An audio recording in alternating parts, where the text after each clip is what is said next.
सुनेंगे मार्गशीर्ष मास महात्म्य कथा में 15वें अध्याय की कथा। अब तक आपने पिछले अध्यायों का कथा श्रवण नहीं किया हो तो चैनल पे वीडियो अपलोड है, आप वहां से कथा को श्रवण कर सकते हैं। तो बोलिए प्रेम से भगवान विष्णु की जय, माता लक्ष्मी की जय, भगवान श्री कृष्ण की जय, सर्वदेवी देवता की जय। श्री भगवान विष्णु ब्रह्मा जी से बोले कि हे प्रश्न को जानने वालों में श्रेष्ठ, आपने जो प्रश्न किए हैं उन प्रश्नों को सुनिश्चित उत्तर कर्म से मैं वर्णन करूंगा, आप आराम से बैठकर सुनिए। मार्गशीर्ष मास में विष्णु भगवान कृति नामक स्त्री के साथ वास करते हैं, इसलिए केशव विष्णु को पूजन कृति के साथ करना चाहिए। जैसे पहले कहा है, ब्राह्मण को केशव और ब्राह्मण पत्नी को कृति समझकर दोनों ब्राह्मणी की विधिवत वस्त्र आभूषण धेनु आदि से पूजन करे। हे वत्स, इस प्रकार सपत्नीक ब्राह्मण के पूजन से हम पूजित हो जाते हैं, इसमें कोई संदेह नहीं है। इसलिए अवश्य ही सपत्नीक ब्राह्मण का पूजन करना चाहिए, क्योंकि पूजित होकर मुझे संतुष्ट करते हैं। मुझको प्रसन्न करने वाले अनेक प्रकार के दान करे और गोदान, भूमि दान करे तथा विशेष करके स्वर्ण का दान करे, वस्त्र दान, सैया दान, अलंकार का दान और मुझको प्रसन्न करने वाले गृह दान करे। समस्त दानों में 3 दान विशेष कहे गए हैं, एक पृथ्वी का दान, दूसरा धेनु दान तथा तीसरा विद्या दान श्रेष्ठ है। इन तीनों दानों के देने से मुझको अतुल प्रसन्नता होती है, इसलिए मार्गशीर्ष मास में इन तीनों शुभ दानों को करे।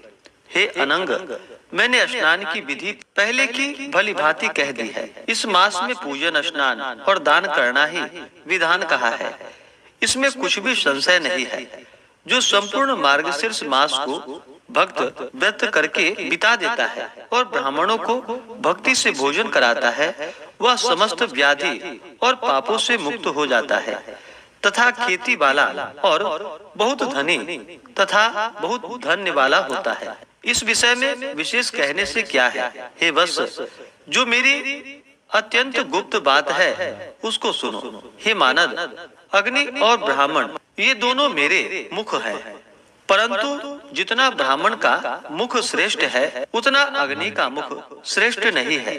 हे पुत्र, ब्राह्मण के मुख से आहुति देने से कोटि गुना अधिक पुण्य होता है, क्योंकि जो मेरा अग्नि मुख है वह ब्राह्मणों के अधीन है और ब्राह्मण सदा स्वतंत्र कहे गए हैं। हे सूत, चंद्रमा के समान उज्ज्वल शर्करा और घी सहित खीर का ब्राह्मण के मुख से आहुति देवे। हे सूत, यह मुझे प्रसन्न कर देने वाली है। हे सूत, यदि स्त्री पुत्र आदि सुख की इच्छा है तो ब्राह्मण के मुख से मुझे प्रसन्न करने वाले सुंदर मंडल युक्त लड्डू, कोकरस, सूत, फेनी और घी का होम करे। मार्गशीर्ष मास में कुमुद यानी कि कमल के समान सुगंधित युक्त सुंदर भात और मूंग की दाल जिसमें सुगंधित घी अधिक डाला गया हो, उसका ब्राह्मण के मुख में होम करे। हे सूत, दूध, घी, खारीक, 4 फल, मिश्री, कपूर, नारियल डालकर सुंदर पकवान बनावे। और हे चतुर्मुख, मार्गशीर्ष मास में ब्राह्मण के निमित्त मनोज्ञ प्रिय सुंदर व्यंजनों को बनावे तथा हे सूत, सुंदर श्रीखंड बनावे और उन ब्राह्मणों को जो प्रिय हो उसको बनाकर परम श्रद्धा से ब्राह्मणों को भोजन करावे। जैसे ब्राह्मण लोग रसास्वाद पूर्वक भोजन करते हैं, वैसे वैसे पृथ्वी पर दुर्लभ प्रीति मुझे होती है।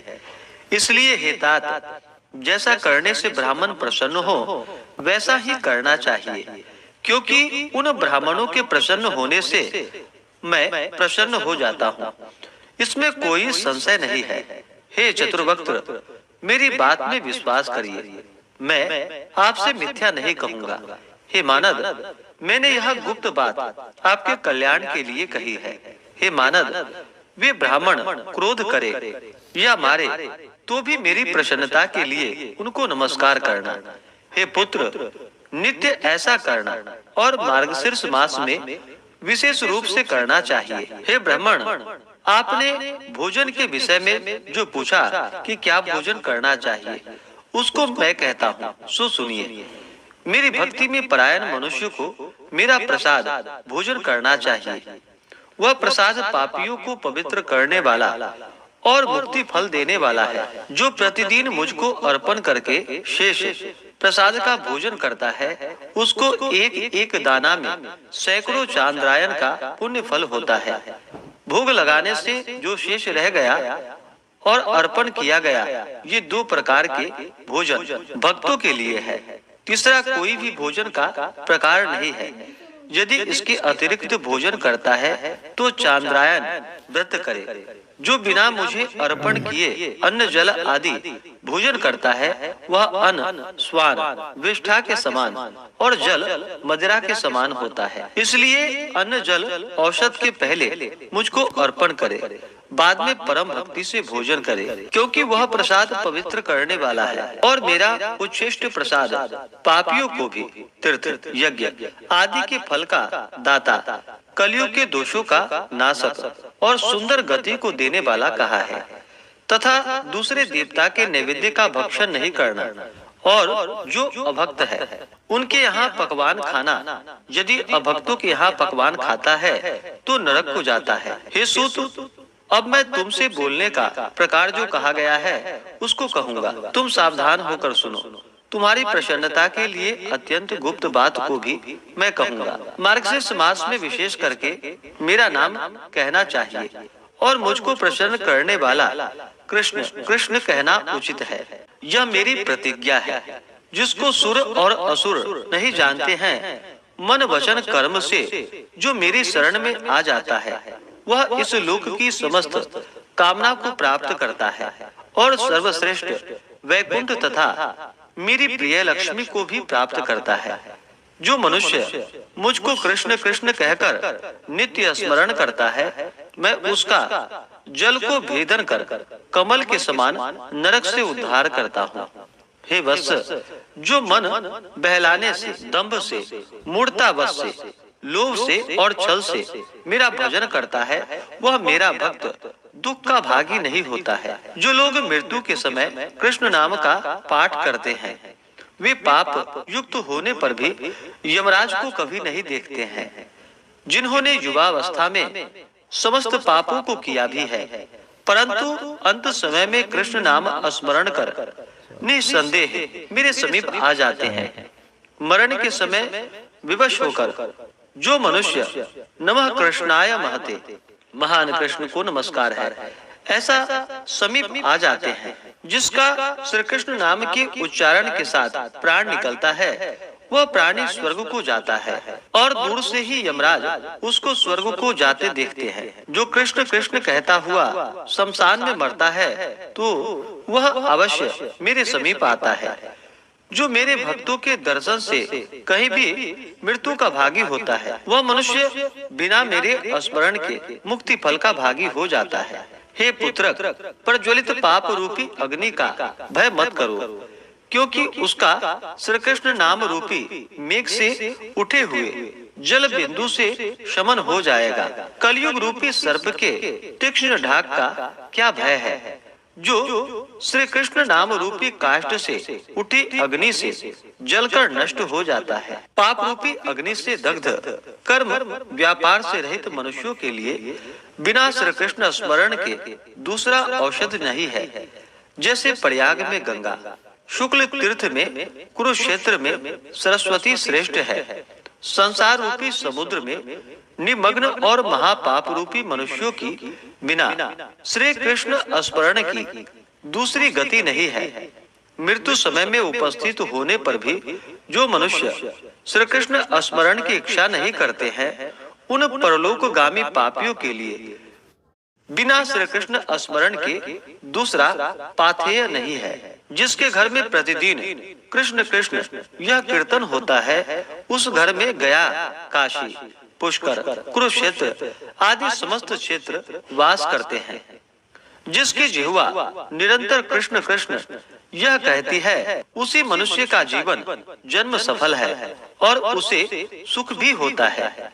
जिसने एक बार भी हरि इस दो अक्षर का उच्चारण किया, उसके समीप्य मोक्ष के गमन के लिए कमर कसकर तैयारी की है। हरि इस नाम की पापों के नाश करने में जितनी शक्ति है, उतना पाप करने के लिए पातकी मनुष्य सामर्थ्य नहीं होता।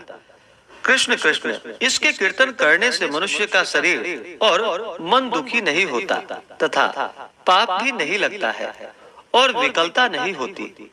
जो मनुष्य कलयुग में श्री कृष्ण इस पथ्य वचन का त्याग नहीं करता, उसी मनुष्य के मन में पाप रूपी रोग कलयुग में नहीं होता है। श्री कृष्ण का नाम उच्चारण करते समय मनुष्य को जानकर यमराज उसके 100 जन्म के अर्जित पापों का नाश कर देते हैं। जो पाप सैकड़ों चांद्रायन व्रत और हजारों पराग व्रत करने से नष्ट नहीं होता, वह पाप कृष्ण कृष्ण इस कीर्तन के करने से नष्ट हो जाता है। मुझे दूसरे कोटि नामों के लेने से कभी प्रसन्नता नहीं होती, केवल श्री कृष्ण नाम के लेने से अधिक प्रसन्नता होती है। करोड़ों चंद्र ग्रहण और सूर्य ग्रहण का जो फल कहा जाता है, वह फल कृष्ण कृष्ण के कीर्तन से है। गुरु की स्त्री के साथ गमन और स्वर्ण की चोरी आदि पातक श्री कृष्ण के कीर्तन करने से पाप हिम यानी कि पाला के समान नष्ट हो जाते हैं।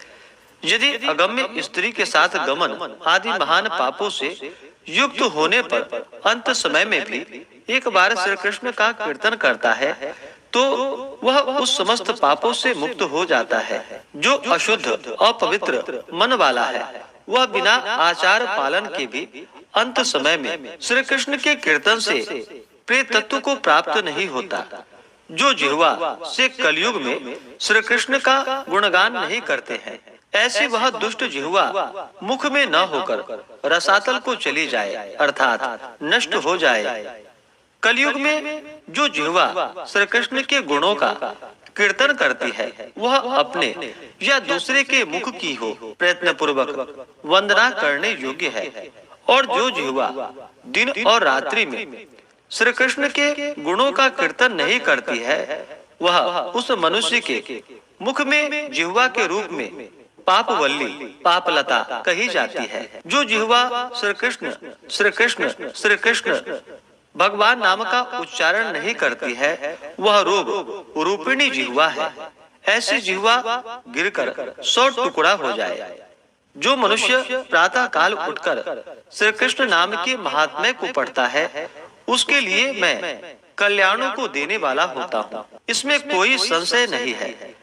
जो मनुष्य तीनों संध्याओं में अर्थात प्रातः काल, मध्याह्न काल और सायं काल में श्री कृष्ण नाम के महात्म्य को पढ़ता है, वह अपने समस्त कामनाओं को प्राप्त करता है और मरने पर परम गति को पाता है।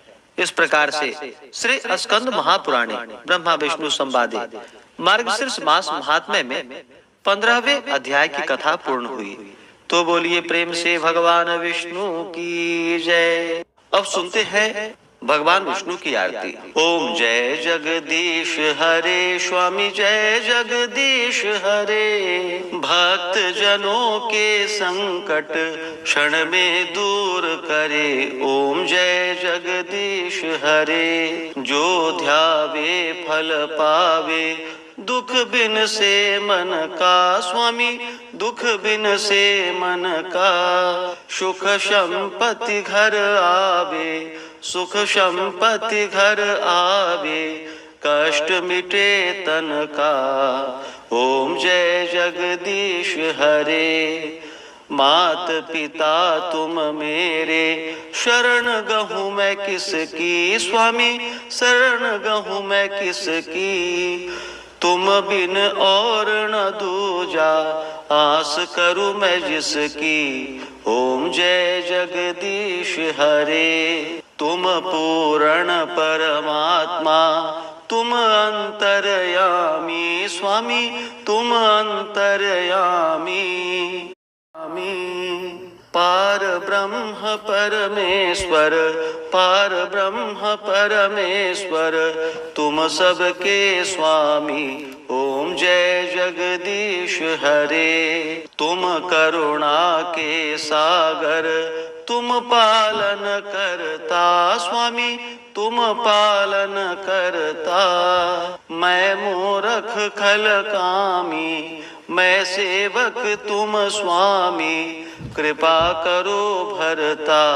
ओम जय जगदीश हरे। तुम हो एक अगोचर, सबके प्राणपति स्वामी, सबके प्राणपति।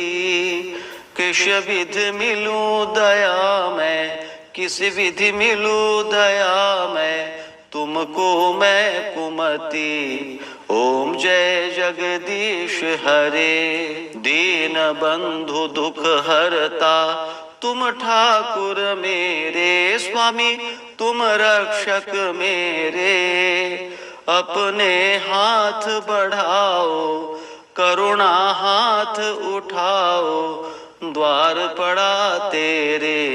ओम जय जगदीश हरे। विषय विकार मिटाओ, पाप हरो देवा स्वामी, पाप हरो देवा। श्रद्धा भक्ति बढ़ाओ, श्रद्धा भक्ति बढ़ाओ, संतन की सेवा। ओम जय जगदीश हरे। श्री जगदीश की आरती जो कोई नर गावे स्वामी, जो कोई जन गावे। कहत शिवानंद स्वामी, कहत शिवानंद स्वामी, सुख संपत्ति पावे। ओम जय जगदीश हरे। ओम जय जगदीश हरे स्वामी, जय जगदीश हरे। भक्त जनों के संकट, दास जनों के संकट, क्षण में दूर करे। ओम जय जगदीश हरे। ओम जय जगदीश हरे। ओम जय जगदीश हरे। कर्पूर गौरम करुणावतारम, संसार सारम भुजगेंद्रहारम, सदा वसंतम हृदयारविंदे, भवम भवानी सहितम नमामि। त्वमेव माता च पिता त्वमेव, त्वमेव बंधु च सखा त्वमेव, त्वमेव विद्या द्रविणम त्वमेव, त्वमेव सर्वम मम देव देवा। तो बोलिए प्रेम से भगवान श्री कृष्ण की जय, भगवान विष्णु की जय, माता लक्ष्मी की जय, सर्व देवी देवता की जय। धर्म की जय हो, अधर्म का नाश हो, प्राणियों में सद्भावना हो, विश्व का कल्याण हो, सकल ग्राम समाज की रक्षा हो, गौ माता की रक्षा हो। नमः पार्वती पतये, हर हर महादेव शंभो। तो आशा करता हूँ कि यह जानकारी आपको अच्छा लगा हो। इसी प्रकार से ज्ञानवर्धक जानकारी आप प्राप्त करते रहने के लिए, व्रत पूजा के बारे में जानने के लिए, कथा को सुनने के लिए चैनल पे अगर आप पहली बार आए हैं तो चैनल को लाल बटन दबा करके सब्सक्राइब करें, साथ में बेल आइकन घंटी को दबाएं